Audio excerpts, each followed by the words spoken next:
Dear students, তোমরা জানো যে তোমাদের ম্যাকআউটের রিভিউর ফর্ম ফিল আপ শুরু হয়েছে।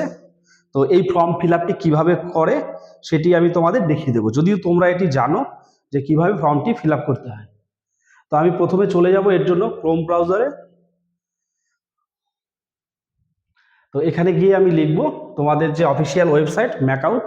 তো আমি সেই ম্যাকআউটটি লিখলাম। লেখার পরে এই যে প্রথম যে লিঙ্কটি রয়েছে সেখানে আমরা চলে যাব। এরপরে চলে আসবো আমরা মেম্বার এরিয়াতে। এই মেম্বার এরিয়াতে আসার পর স্টুডেন্ট লগ ইন আসার পরে আমরা একটা ইউজার নেম দেবো। তো আমি একটা সেভ করা ইউজার নেম আমি দিচ্ছি, তোমাদের ইউজার নেম দেবে, মানে রোল নম্বর আর পাসওয়ার্ড দিলে পরেই তোমরা এইরকম একটি উইন্ডো দেখতে পাবে, যেখানে তোমরা এখানে তো সমস্ত কিছু জানো তোমরা। এই চলে আসবে এখানে রিভিউ ফর্মে। এই ফর্মটি হচ্ছে রিভিউ ফর্ম। এবার এখানে যাওয়ার পরে এখানে এডিট অ্যান্ড ভিউতে ক্লিক করবে।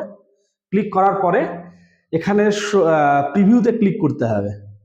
প্রিভিউতে ক্লিক করার পরে প্রিভিউতে আমি ক্লিক করলাম, তার আগে সাবজেক্ট রিভিউতে ক্লিক করলাম। করার পরে তুমি যে কয়েকটি সাবজেক্টে করতে চাও সেই সাবজেক্ট কটি এখানে সিলেকশন করতে হবে। তো আমি ধরে নিচ্ছি আমি এই তিনটে সাবজেক্টে করতে চাই, ম্যাথামেটিক্সে, প্রোগ্রামিং ফর প্রবলেম সলভিং, আর হচ্ছে ইংলিশে। এই তিনটে আমি ক্লিক করে দিলাম। তোমরা যদি চারটেতে চাও চারটেতে করতে পারো, দুটোতে চাও দুটোতে করতে পারো। তবে মনে রাখা প্রয়োজন যে এটি কিন্তু একবার সাবমিট হয়ে গেলে এটি এডিট করা যায় না। তো আমি সাবমিট অ্যান্ড কন্টিনিউ করে দিলাম। এবারে তোমার এখানে শো করবে নাম, রোল নম্বর, রেজিস্ট্রেশন নাম্বার দিয়ে একটা কিছু শো করবে যে তুমি কোন কোন সাবজেক্টে রিভিউ করেছো আর তার জন্য তোমাকে কত অ্যামাউন্ট পে করতে হবে।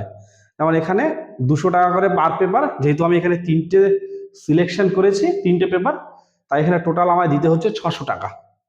ঠিক আছে, এই পেমেন্টটা এবার আমরা কনফার্ম অ্যান্ড সাবমিটে ক্লিক করে দেব। আচ্ছা, তার আগে এখানে I confirm the above form and ডিক্লারেশনে ক্লিক করে তারপরে আমরা ফর্মটা সাবমিট করে দেবো। এই আমার হয়ে গেল। এই পর্যন্ত করতে পারো। তোমরা ডাউনলোড করে একটা ফর্ম রেখে দিতে পারো তোমার ফার্দার যদি এটা প্রয়োজন হয়। তো যেমন আমি ডাউনলোড করলাম, তো জাস্ট ওয়ান্স করে আমরা এটা দেখে নিচ্ছি। তো তোমার এই ডাউনলোড হওয়ার পরে এরকম একটা পিডিএফ তুমি দেখতে পাবে। ঠিক আছে, হয়ে গেল। এই ফর্মটি তোমার কাছে রেখে দেবে। এবারে আসি হচ্ছে পেমেন্টের ব্যাপারটা। তোমাকে কিন্তু পেমেন্ট করতে হবে,